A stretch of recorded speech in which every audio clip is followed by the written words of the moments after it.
정치권 이슈를 하나하나 깊이 있게 살펴보는 판세 분석 시간입니다. 최창렬 용인대 특임교수, 김철현 전 국회정책연구위원 두 분 모셨습니다. 안녕하세요. 안녕하세요. 네. 네. 다뤄야 할 주제가 많습니다. 오늘도. 그래서 짧게 그러면서도 좀 깊이 있게 넘어가 보겠습니다. 첫 번째. 네네. 첫 번째, 어제 김건희 씨에 대한 선고 이거 한번 짚어보고요. 두 번째, 오늘 오전에 저희가 여론조사 공표를 했는데 지금 민주당과 국민의힘 양당의 제일 큰 화두입니다. 민주당은 조국혁신당과의 합당. 그리고 국민의힘은 지금 최고위가 열리고 있죠. 한동훈 전 대표에 대한 제명을 아마 의결할 걸로 보이는데 그 제명 여부. 이렇게 세 가지 주제를 테이블에 올려놓겠습니다. 먼저 어제 1심 선고 어떻게 보셨는지. 그래서 저는 뭐 비전문가긴 한데 법률에 있어가지고는 네. 뭐 사실 뭐 법률가 비법률가가 의미가 별로 없는 것 같아요. 하도 법률 이슈가 많아가지고 뭐 변호사들도 정치 이슈 얘기 많이 하니까. 네. 근데 저는 어제 깜짝 놀랐어요. 1년 8개월 이렇게 가볍게 나올 수가 있나 형량이. 게다가 어제 혐의가 자본시장법 위반, 네네. 정치자금법 위반, 알선수재. 특가법상의 알선수재 혐의 이건데 알선수재 혐의에서도 이제 하나는 무죄가 나오고 맞습니다. 또 하나는 두 개가 유죄가 나와서 일부 유죄, 네. 일부 무죄 이래서 그 징역 1년 2개월이 나왔는데 이해가 안 가는 게 자본시장법에서 시세 조정을 충분히 알고 있었다고 하더라도 네네. 공범, 공동 정범이라고 볼 수 없다. 이게 이제 판시의 가장 중요한 이유였던 것 같아요. 네, 무죄가 맞습니다. 나왔던. 네. 근데 참으로 이해가 안 가는 게 그 시세 조정 세력과 통화한 녹취가 공개가 됐고 말이죠. 나타났고 또 통정 거래를 통해서 8억 원 이상의 그 네네. 이익을 받았다는 게 알려졌고 네네. 뭐가 더 이상 증거가 있어야 되는지 모르겠어요. 그게 무슨 법률적으로 어떤 의사의 합의가 없었다. 정범이라면 공범이라면 이제 의사의 합치가 있어야 되는데 그게 네. 없었다라고 얘기하고 있는 건데 또 판시는 그렇게 했어요. 시세 조정을 인식했다 하더라도 그건 별개다.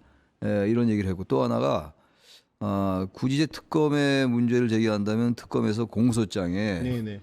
어떤 건 방조 혐의를 넣지 않은 건 좀 이제 누가 될 수 있어요. 네. 특검에 지적을 할 수 있는 부분이긴 한데 그렇다 하더라도 방조범이라 하더라도 역할 분담 문제라든지 이런 것들이 되면 공범으로 인정할 수 있다는 그 판례가 있어요. 네. 그럼에도 불구하고 그렇게 판례가 있음에도 불구하고 공범이 아니기 때문에 또 초범이기 때문에 뭐 이런 식의 이유를 들어서 이제 1년 2개월 이제 징역형을 내렸는데 글쎄 이제 항소를 뭐 특검이 당연히 할 겁니다. 뭐 해야 된다고 네, 네, 생각하고 김건희 씨도 항소를 네. 하고 있습니다. 네. 이분을 또 저기 대통령 이재명 대통령이 무죄가 나오면은 왜 검찰이 굳이 이 항소를 하냐 이 부분을 갖다 대는데 전 거기에 해당되는 얘기는 아니라고 보는 것이고 네네. 그건 아주 무고한 사람의 얘기를 얘기하는 거예요 이재명 그럼요, 대통령은. 그래서 아무튼 저는 항소를 통해서 이 재판이 바로 잡혀지길 바란다. 아마 바로 잡혀질 겁니다 아마. 예. 일단 법조인들은 대체적인 평가가 이제 어쨌든 뭐 사법부의 판단은 존중을 당연히 해야 되겠지만 1심 재판부가 특검의 주장은 좀 많이 배척을 했고 변호인들의 주장을 상당히 좀 인용을 했다 이 부분이었고 그리고 좀 전에 교수님 지적대로 특검의 미흡한 부분도 상당히 지적 대상이 지금 되고 있는 게 사실입니다. 어떻게 보셨습니까? 저도 뭐 그 민중기 특검 이걸 완전 완패거든요. 구형을 15년을 했는데 1년 8개월이면 완전히 그 체면을 구긴 걸로 봐야 되거든요. 네네. 저는 아마 그 민중기 특검이 너무 여론에 따라가는 수사를 하다가 조금 과잉 수사를 했다. 네네. 그러니까 법리화하고 증거를 좀 따라가야 되는데 저는 아마 김건희 여사의 더 씌워진 부정적인 이미지를 자꾸 따라간 것 같거든요. 그러니까 아무래도 김건희 여사 같은 경우에는 윤 대통령 취임 초반에 보면 또 디올백 그때 뭐 우리 KBS 사장님은 파우치라고 얘기했지만 디올백 이건도 있었고 또 그다음에 또 해외 순방 갔을 때 또 명품 쇼핑도 하는 것도 있었고 그런 여러 가지 조금 아주 논란이 있을 만한 구설수에 오르는 그런 많은 행동이 있었고 또 이번에 그 특검 수사가 시작되고 난 다음에도 보면 경복궁 근정전에 가서 보물로 지정된 또 왕자에 앉았던 그런 여러 가지 논란이 있었기 때문에 김건희 여사를 바라보는 국민적 시각이 굉장히 불편했거든요. 부정적이었고 아마 그런 부분을 좀 놓친 게 아닌가. 다시 말해서 아마 도이치 주가 조작 사건 같은 경우에도 보면 엄밀하게 따지면 이게 2010년부터 2012년 사이에 굉장히 오랜 시간 동안 여러 차례에 걸쳐서 이루어진 주가 조작 사건이거든요. 네네. 그런데 아마 그 문재인 정부 때도 보면 국민의힘에서는 뭐 탈탈 털었다고 하는데 여러 차례 검찰 수사가 있었는데 어쨌든 무혐의가 났고 또 윤석열 정부 들어왔어도 뭐 황제 출장 조사 논란이 있긴 했지만 또 한 차례 수사를 했는데 또 무혐의가 나왔거든요. 네네. 그렇다면 특검에서는 좀 더 신중하게 어떤 증거를 따라갔어야 되고 두 번째 이거를 공동 정범으로 할 거냐 아니면 단순 전주로 처벌할 것이냐 이 부분을 심각하게 고민해야 되는데 그 부분에서는 이거는 여론을 등에 업고 이거는 공동 정범까지 밀어붙일 수 있다. 이렇게 해서 저는 오판이 난 게 아닌가 좀 생각이 들고요. 두 번째 그 명태균 여론조사 같은 경우에도 엄밀하게 따지면 윤석열 전 대통령도 처벌하고 김건희 여사도 처벌하고 이거는 저는 중복 처벌이라고 보이거든요. 그러니까 명태균 여론조사를 통해서 실질적인 혜택을 본 건 당시 대선 후보였던 윤석열 그리고 당선이었던 윤석열 당선인이 윤상현 공천관리위원장한테 전화해서 김영선 전 의원에게 공천을 주도록 사실상 조금 압력을 행사한 부분이 있기 때문에 전 명태균 여론조사의 실질적인 혜택자는 윤석열 전 대통령이기 때문에 윤석열 전 대통령에 대한 처벌은 가능하지만 어떻게 보면 단순 전달자에 불과한 김건희 여사에 대해서 처벌할 수 있을까? 이건 중복 처벌에 해당하는데 하는 생각이 들었거든요. 아니나 다를까 어제 같은 경우에도 무죄가 나왔다는 부분에 있어서는 결국 특별검사팀에서 김건희 여사 특검이라는 이름으로 김건희 특검이라는 이름으로 출범을 했기 때문에 어떻게 보면 실적주의라고나 할까 이런 부분에 너무 치중해서 법리와 증거를 놓쳤다. 그렇기 때문에 저는 조금 체면을 구긴 부분이 있다. 뭐 이런 말씀을 좀 드리는 거죠. 명태균 게이트 관련해서 김건희 씨를 과연 단순 전달자로만 볼 수가 있겠습니까? 적극 개입자로 봐야 되는 것 아닙니까?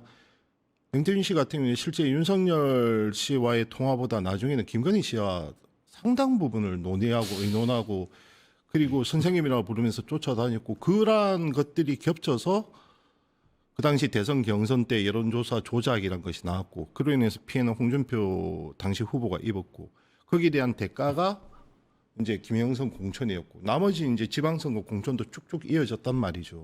그러니까 이제 그게 선거라고 하는 걸 보면 보통 부부가 함께 다 선거등에 나서게 되거든요. 그래서 보통 동일한 행위로 일어났고 그 부분에 대한 어떤 결과라든가 이런 책임에 대해서는 부부 둘 중에 보면 부인이든 아니면 후보자였던 남편이든 둘 중에 하나 쪽에 책임을 묻지 만약 그런 식으로 만약 책임을 묻는 식이 되면 이번 지방선거에 또 보면 아마 그 배우자가 어떤 선거에 나섰을 때 그 어떤 뭐 그 배우자는 이 선거운동을 도울 수밖에 없는데 그렇게 되면 둘 다 처벌하게 되는 좀 가혹하다 또는 중복 처벌이라는 얘기가 나올 수밖에 없거든요. 그렇기 때문에 저는 명태균 여론조사 관련해서는 윤석열 전 대통령이 실질적인 혜택을 입었고 그다음 이익이 있었고 네. 또 윤상현에게도 직접적으로 전화한 사람이 또 윤석열 전 당선인이었기 때문에 윤석열 전 대통령에 대해서 정치자금법의 부분을 따져 물을 수는 있지만 김건희 여사까지 묻는 거는 이거는 제가 볼 때 중복 처벌에 가까워서 아마 그런 부분이 아마 단순 전달자 그 정도로 했기 때문에 무죄가 나오지 않았나 이렇게는 보입니다. 이게 이제 어제 김건희 씨 무죄가 나왔단 말이에요. 근데 네네. 그 어제 그 재판관 우인성 판사의 얘기는 여론조사에 계약이 없었다는 거예요. 계약서를 쓰지 않았다라는 거고, 그리고 재산적 이익을 보지 않았다. 그리고 김영선 전 의원 공천과 관계가 없다. 이 세 가지 이유에 무죄가 나온 이유가 이 네네. 논리라는 거죠. 윤석열 전 대통령은 당연히 무죄예요. 그러니까 지금 그렇죠. 네. 지금 말씀처럼 김건희 씨는 무죄고 이익을 윤석열 전 대통령이 봤으니까 윤석열 대통령이 유죄가 나올 거기 때문에 부부가 같이 유죄가 나올 필요는 없다라는 논리가 아니고 이 지금 판사의 논리라면 윤석열 대통령은 100% 무죄예요. 그러니까 지금 이 어제 그 우인성 판사가 형사 합의 27부인데 네네. 27부에서 나름의 논리를 쭉 풀었습니다만 이게 일반적으로 법률적으로도 그렇고 상식적으로도 납득이 안 가는 거죠. 왜냐하면 그 이제 윤석열 전 대통령이 명태균 씨와 통화한 내용은 온 국민이 다 알 거예요. 2022년도 5월 9일 날 네.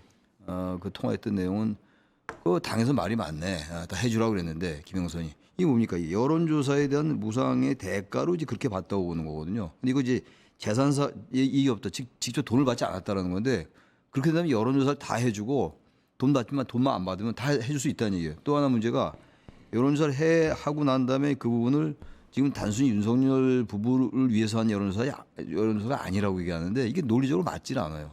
그러니까 어제 참 이상해요. 이 명태균 씨 이 정치자금법 관련도 그렇고 김건희 씨에 대한 거지만 이것도 그렇고 자본시장법도 그렇고 어제는 글쎄 우인성 판사라는 분이 굉장히 형법에 능통한 분이라고 정통한 분이라고 알려져 있던데 이건 법적에서도 그렇고 일반 상식으로 봐도 납득이 안 가는 재판이었다. 그렇게 일단 뭐 평가할 수밖에 어제 없습니다. 예. 법조계 예상과는 크게 벗어난 선고임은 좀 분명해 보입니다.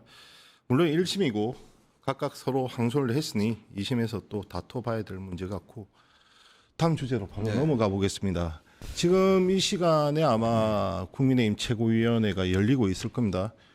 그 장동혁 대표가 단식 이후에 당무를 복귀를 해서 첫 주재하는 최고위 회의인데 지금 예상된 수순은 이제 한동훈 전 대표에 대한 제명 이거는 그 좀 전에 앞서 코너에서 이제 이준우 국민의힘 대회에 나와서 그건 뭐 정해진 거다 사실상 인정을 했단 말이죠.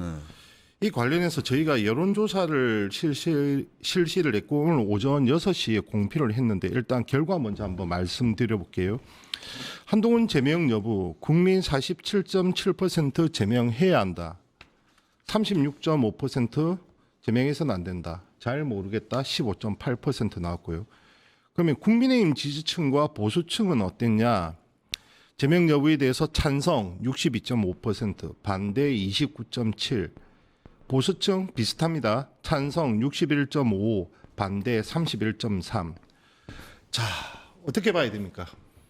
일단은 뭐 그 보수층에서도 보면 한동훈 제명에 대해서 지금 찬성하는 여론이 높은 거잖아요. 기본 저는 아마 지금 국민의힘이 어느 정도는 이제 윤 어게인 세력이라고 얘기했던 그 정치적인 어떤 그런 부분들이 그대로 이제는 저는 뭐 국민의힘이 좀 포획된 게 아닌가 좀 그런 생각이 들거든요.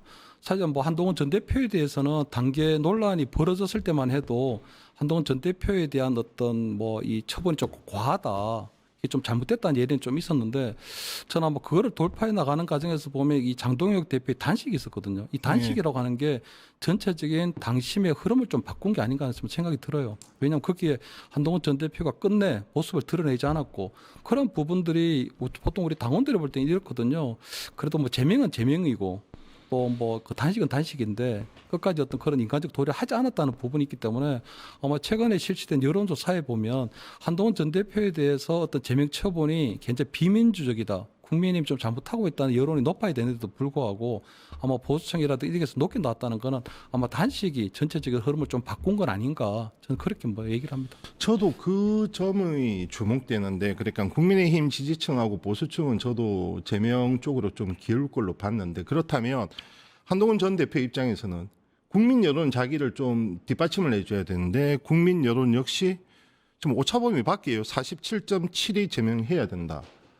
제명해서 안 된다가 36.5 그리고 잘 모르겠다 15.8이니까 그럼 여론조차 자기를 지금 보호해주지 못하는데 이러면 완전 어떻게 봐야 됩니까? 여론조사가 지금 이제 그 보수층만이 아니라 일반 여론조사도 그렇게 나온 거 아니에요? 네네 전체 여론조사는 중도층은 네. 따로 나온 게 없나요? 중도층도 거의 비슷합니다. 비슷합니까? 네. 그렇게 되면 한동훈 전 대표로서는 정말 설당이 없는 거죠.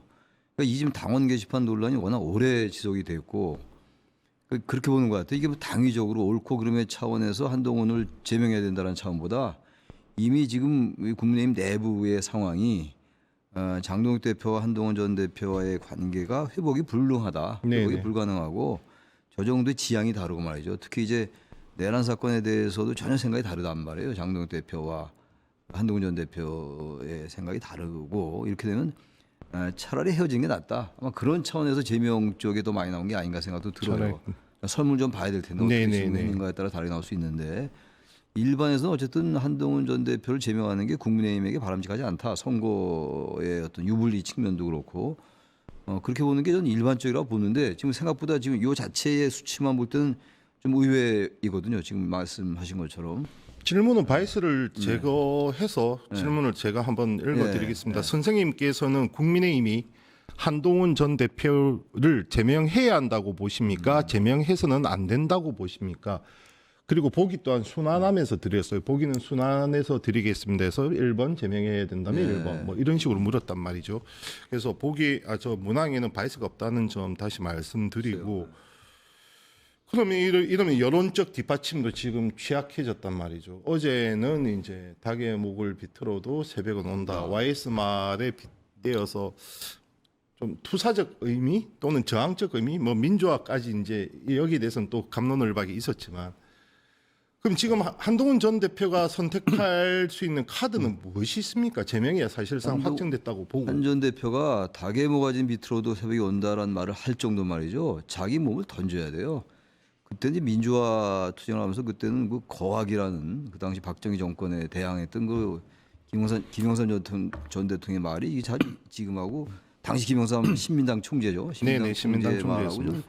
전 대비된다고 보지는 않는데 어쨌든 본인은 그런 어떤 각오를 가지고 있는 거잖아요. 네네. 사실 핍박받는 그런 자신의 이 위치를 얘기한 거라고 보기 때문에 그쯤 되면 말이죠. 저는 일단 제명되면 당내에서 뭘 하기 어려울 것 같아요. 모르죠. 당내에서 이제 지방선거를 만약에 국민의힘이 진다고 하면 장 대표 체제가 무너지고 그다음 이제 대안으로서 한동훈 전 대표가 떠올 수 있어요. 그러니까 그건 이제 한 전 대표가 판단하는 문제입니다. 네네. 제가 볼 때 한 전 대표가 탈당을 하거나 나와서 이 황야에서 뭔가 자신의 세력을 일굴 만한 그 정도의 정치력이라든지 그 정도의 세력화가 가능할까?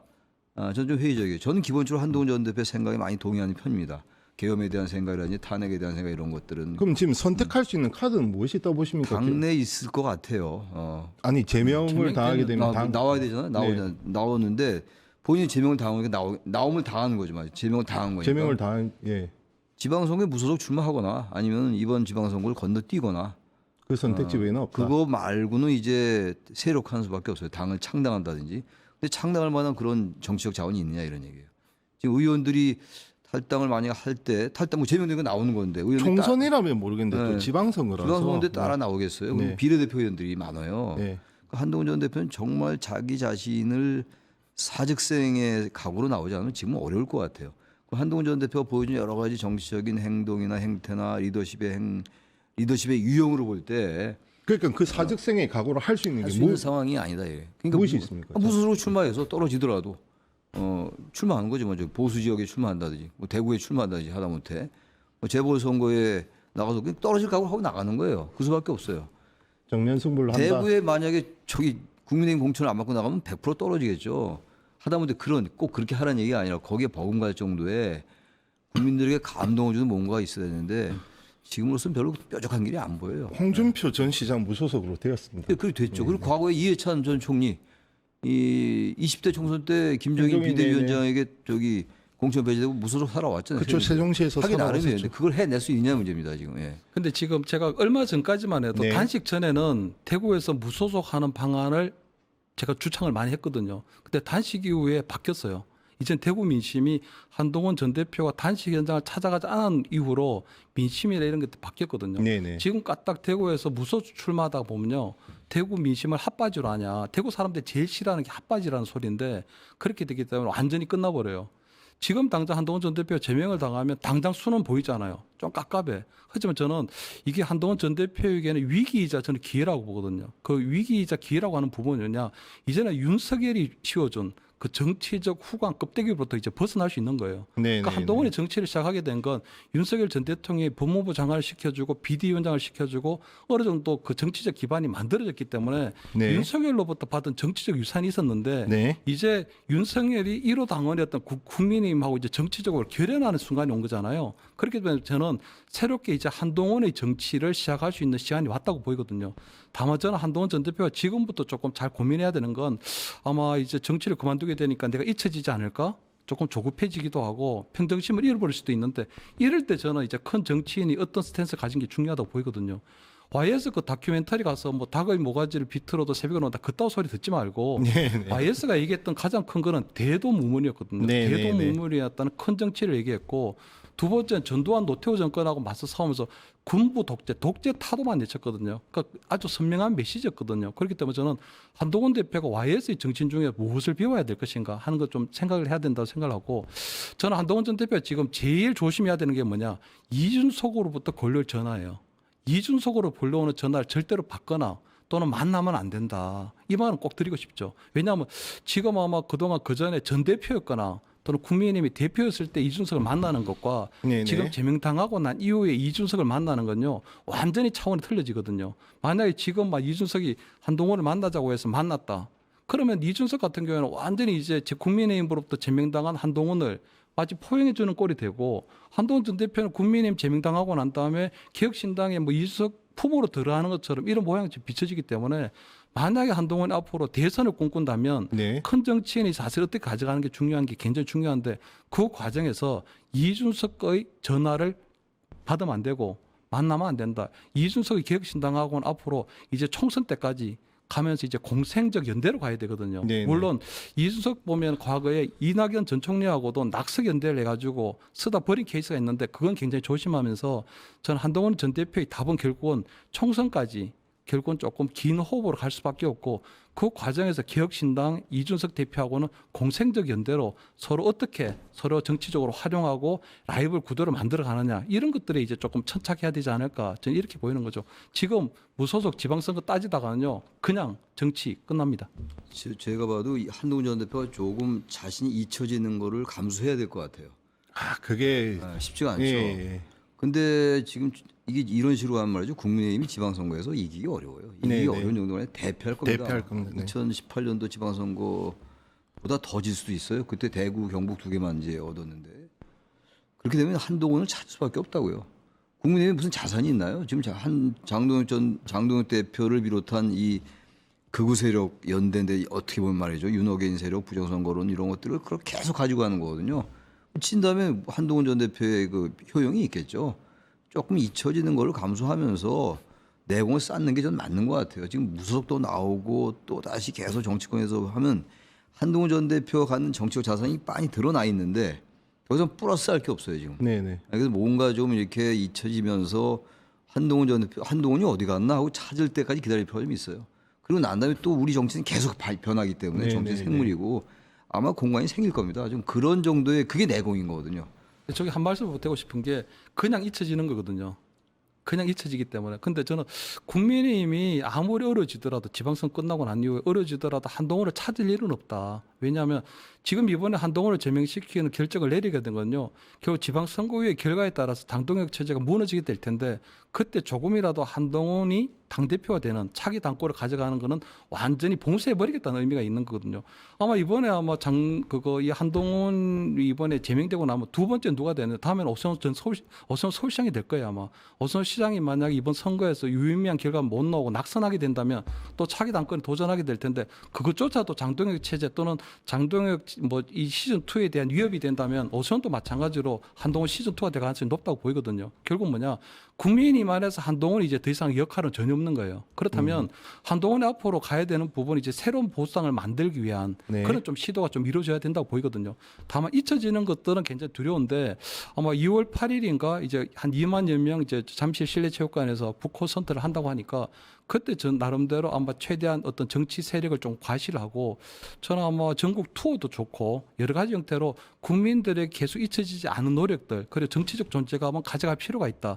다만 중요한 것은 국민의힘에서는 이제 안 된다. 그렇기 때문에 이제 새로운 보수당, 새로운 어떤 보수 세력의 교체를 얘기하는 그런 정치적 대의를 갖고 정치를 할 생각을 해야지 다시 국민의힘으로 기어들어가는 이런 상황은 도저히 만들어질 수가 없다. 그런 말씀을 좀 드리고 싶습니다.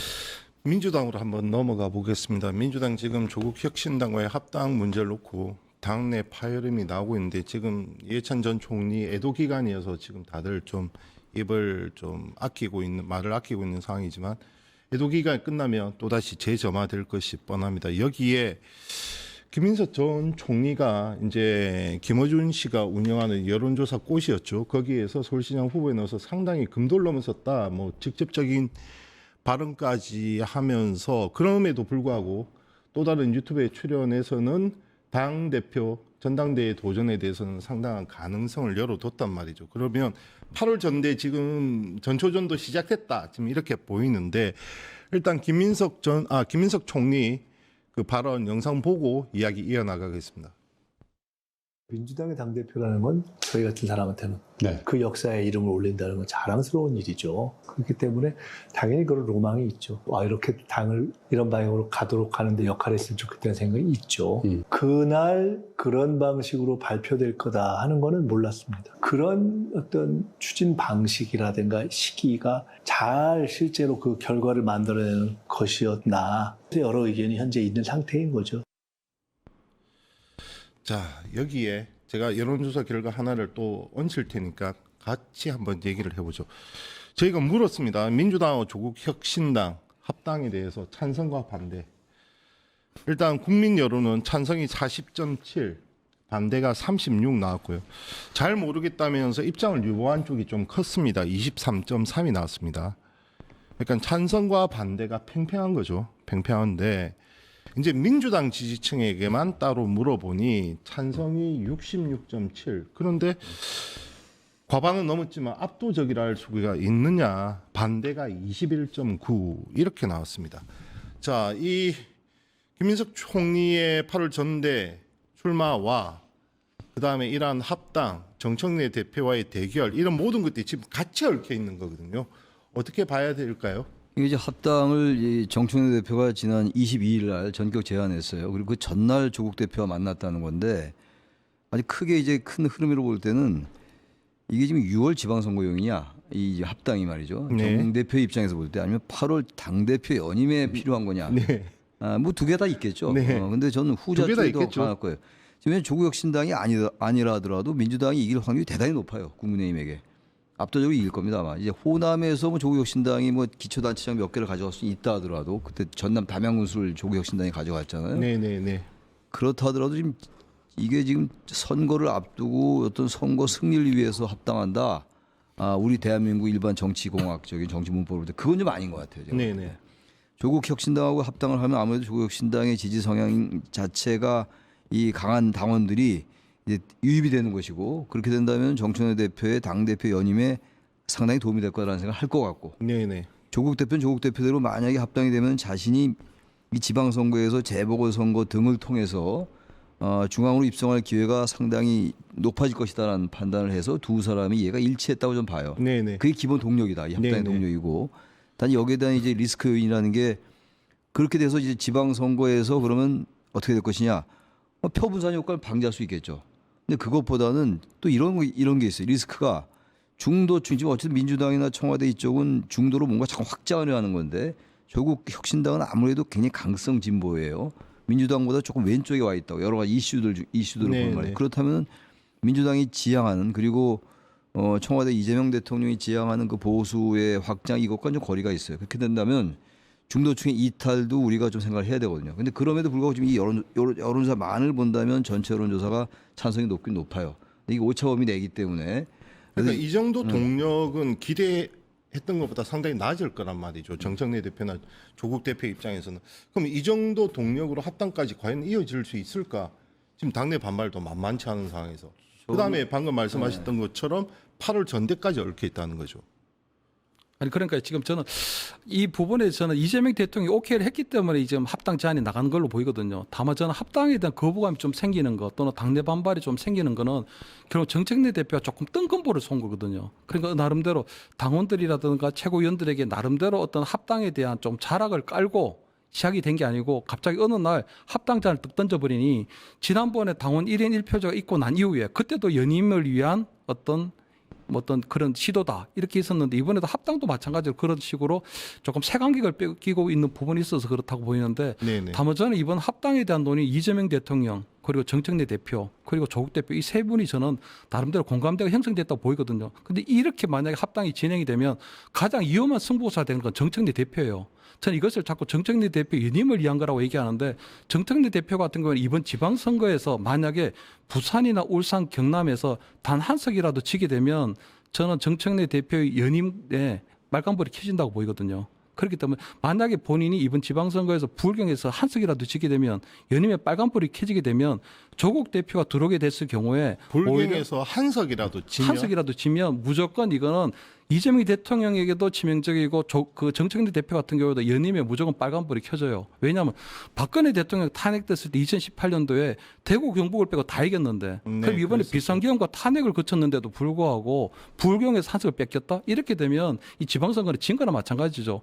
그러니까 이번 지방선거에서는 민주당이 오히려 위기지 국민의힘은 그때보다도 더 나은 성적이 나올 수도 있기 때문에 국민의힘 손해볼 게 없다는 거거든요. 그렇기 때문에 장동혁 지금 대표가 지금 한동훈을 제명하는 이유 중에도 하나도 그런 게 있다. 그렇게 되면 정청래 대표 연임을 위한 조국 대표하고의 합당이라고 얘기하지만 정청래 대표에게는 상당히 위험한 승부수라고 보이거든요. 만약에 지게 되면 조국 대표가 생각보다 차기 당권에 더 유리해질 수도 있고 또 김민석 전 총리도 들어올 수 있는 상황이 되기 때문에 그런데도 불구하고 아마 정청래 대표 한 거는 결국은 아마 저는 이재명 대통령하고의 교감 속에서 계속적으로 지난번에 이재명 대통령이 만났을 때도 그 반명입니까? 어떤 계속적으로 견제가 들어오고 있는 상황이 있었기 때문에 결국은 본인이 이재명 대통령과 교감 속에서 이번 지방선거 완전 올인한다. 그 이후에 당권이다. 그렇다면 이번 지방선거에서 올인하려면 조국 혁신당과의 합당을 통해서 시너지를 최대한 내고 그냥 단일 대우로 가자. 이렇게 나름대로 뭐 형성된 게 아닌가. 특히 아마 그 조국 혁신당 같은 경우는 지금 어떤 형태로든지 지금 정치적 활로가 없기 때문에 네, 특히 네. 조국 대표 같은 경우는 이번 지방선거를 통해서 반드시 국회를 입성해야 되거든요. 네. 그렇기 때문에 아마 그런 여러 가지 아마 조국 대표의 눈물겨 러브콜도 이번 합당이 전격적으로 진행되고 있는 과정에 하나의 동력 요인이 아닐까 저는 이렇게 보이죠. 이재명 대통령이 오케이 했단 말을 동의하기가 좀 어려워요. 네, 그는 뭐 감론을박이 있기 있어요. 때문에 알 수가 각각의 없는 주장으로 건데. 얘기를 하시고. 근데 지금 보면은 저는 선거의 완전성을 기하기 위해서 합당을 추진한다 정청래 대표가 그 말도 동의하기가 어렵다고요. 지금 김민석 총리를 어떻게든 당 대표로 보내고 싶은 게 이재명 대통령의 생각일 거예요. 네. 왜냐하면 당 대표하고 이제 대통령과의 좀 친화적인 관계가 있는 건 대단히 중요합니다. 수직적 관계가 아니더라도 말이죠. 근데 지금 정청래 대표는 어쨌든 간에 반명이십니까라는 말이 나올 정도로 그리고 뭐 친청입니다, 친청화됩니다라는 말이 나올 정도로 선문답이 오갈 정도로 약간의 갈등 기류가 분명히 존재해요. 네네. 거기 김민석 총리라는 변수가 있는 거거든요. 그러니까 지금 정청래 대표는 자기 정치를 하는 거예요. 그러나 대통령과 최소한의 원론적인 합의는 봐놨겠죠. 그러나 전격적으로 지방선거 앞두고 합니다라고 이렇게 구체적인 합의는 안 됐을 거예요 아마 그래서 묘한 기류가 흐르는 것이고 그래서 아까 저 김민석 총리가 저기 유튜브 나와서 한 저런 얘기들이 이것과 다 연관돼 있어요. 네네. 그러니까 저분 정청래 대표는 어쨌든 이런 기류 속에서 이런 분위기 속에서 뚫고 나가야 되겠다. 연임을 위해서는 합당이 필요하다고 보는 것 같고 근데 당내 사정이 녹록치가 않아요 지금. 선거를 앞두고 여러 가지 이해관계가 얽혀있기 때문에 당장 내가 출마하는 게 기정사실화 됐는데 상대방 정당이 합당이 되면 이게 이제 복잡해진다고요. 그래서 이 부분이 합당이 큰 방에서 합당이 되긴 될 거예요 나중에. 근데 지방선거 이전까지 지방선거 이전까지 합당이 가능하겠습니까? 가능하지 않을 가능성이 높다. 저는 좀 그쪽에 무게를 두는 편이에요. 저는 무조건 100%. 왜냐하면 이건 이재명 대통령의 권력 운영 방식을 조금은 이해해야 되거든요. 이재명 대통령이 만약에 정청래 당대표를 끝까지 거부했을 것 같으면 지난 전당대회 할 때 본인이 그렇게 아끼고 이번에 그 이 취임하고 난 다음에 우표에도 올렸던 박찬대를 밀었을 거예요. 근데 박찬대하고 정청래가 붙었을 때 이재명 대통령의 메시지가 뭐였느냐? 누가 돼도 내 편이었거든요. 그 부분이 결국 정청래 쪽으로 휩쓸려 갔거든요. 그러니까 이재명 대통령 같은 경우는 당을 장악하고 당을 장악해야 되겠다. 어떤 수직적 당청 관계를 가져가겠다는 생각 자체가 없는 것 같아요. 차라리 여러 명의 당권 주자를 두고 여러 명의 대권 주자를 키우면서 그 모든 당권 주자들이 본인을 위해서 경쟁적으로 충성을 하고 나름대로 운영해 나가면 된다. 그렇다면 이번에 정청래 대표 같은 경우는 연임을 하려고 하고 조국도 끌어들이면 조국도 다음에 차기 당권에 도전하려고 그러고 김민석도 당권에 나간다. 그럼 세 명의 어떤 라이벌 구도가 만들어지는 건 이재명 대통령 입장에서는 전혀 손해볼 게 없는 거거든요. 완전히 권력 운영 방식으로 볼 때 여러 명이 경쟁적으로 자신을 위해서 띄워주니까 그리고 난 다음에 본인이 누가 당대표가 되는 간에 나름대로 관계를 가져가면 된다고 보이는 거다고 생각이 들고요. 두 번째 조국 혁신당 같은 경우는 지금 신경전을 벌이지만 다 포기했거든요 벌써. 그러니까 조국 대표의 국회 입성이라는 하나를 외에는 다 포기했어요. 그러니까 조국 대표 같은 경우 이번에 합당하더라도 공동 대표직도 안 할 거예요 아마. 단지 최고위원회 소황진 원내대표나 한두 명 정도가 최고위원만 맡아도 된다. 그리고 지방선거에 나가는 후보자 같은 경우에도 보면 조국혁신당 사실 서울, 경기, 인천 이런 데 광역단체장 낼 만한 후보가 없어요. 네. 단지 호남의 기초단체장이나 뭐 기초연 정도 있는데 그건 아주 마이너한 현실이죠. 부분이기 때문에 네. 조국 대표나 조국혁신당에서 그런 걸 가지고 정치적 지분을 따질 건 아니라고 보이거든요. 사실상 조국혁신당은 조국 대표 국회 입성이 외에는 내세울 수 있는 조건이 하나도 없고 나머지 그냥 정청래 대표 같은 경우는 이번 지방선거에서 올인하고 연임을 위한 재선 카드를 좀 만들려고 하는 거고 이재명 대통령 입장에서 볼 때는 다양한 당권 주자 관리군 운영에서 문제 손해볼 게 없다고 보고 그렇다면 세 번의 이해관계가 맞아떨어지게 되면 이재명 대통령이 곧 교통정리 나설 걸로 보이거든요. 교통정리에 나서게 되면 아마 친명계 이현주 의원이나 몇 명 정도가 반발하고 있는데 그 부분에 대해서는 아마 이재명 대통령이 조만간 교통정리를 하지 않을까. 그렇게 되면 전체적으로 저는 순조롭게 합당의 절차를 가져가지 않을까. 저는 이렇게는 뭐 예상을 합니다. 두 분의 전망이 완전 틀리기 때문에 어느 분이 좀 더 맞는지 상황을 지켜보도록 하겠습니다. 두 분과 함께 다루기에는 너무 큰 주제들이어서 좀 더 시간을 두고 했어야 되는데 죄송합니다. 네. 지금까지 최창렬 교수, 김철현 연구위원이었습니다. 두 분 감사합니다. 네, 감사합니다. 네. 1979년 당시 신민당 총재였던 김영삼은 국회의원직 제명 후 아무리 닭의 목을 비틀어도 새벽은 온다고 했습니다. 군사 독재에 맞서 굽히지 않는 저항의 상징과도 같은 말이었습니다. 그의 말처럼 새벽은 왔습니다. 부마 민주항쟁을 시작으로 민주화 운동의 불길이 전국으로 번졌고 11.6과 함께 박정희의 철권 통치 또한 막을 내렸습니다. 한동훈 전 국민의힘 대표가 어제 제명 위기에 처한 자신의 상황에 빗대 다시 한번 이 말을 상기시켰습니다. 스스로를 민주화 투사로 생각한 모양입니다.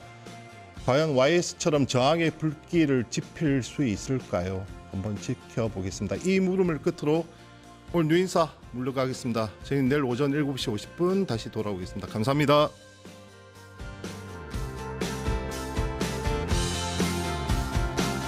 유튜브 구독하고 실시간 채팅과 댓글을 남기시면 매일매일 7,000TTCO를 드립니다. 참여 방법은 통통물 어플을 다운로드하고 회원가입과 로그인을 해주세요. 마이페이지에서 나의 회원 고유 번호를 복사해주세요. 유튜브 구독 후 실시간 채팅이나 댓글창에 고유 번호를 한 번만 입력하면 준비 끝! 지금 유튜브 채팅과 댓글 쓰기 참여하고 7,000TTCO 받아가세요.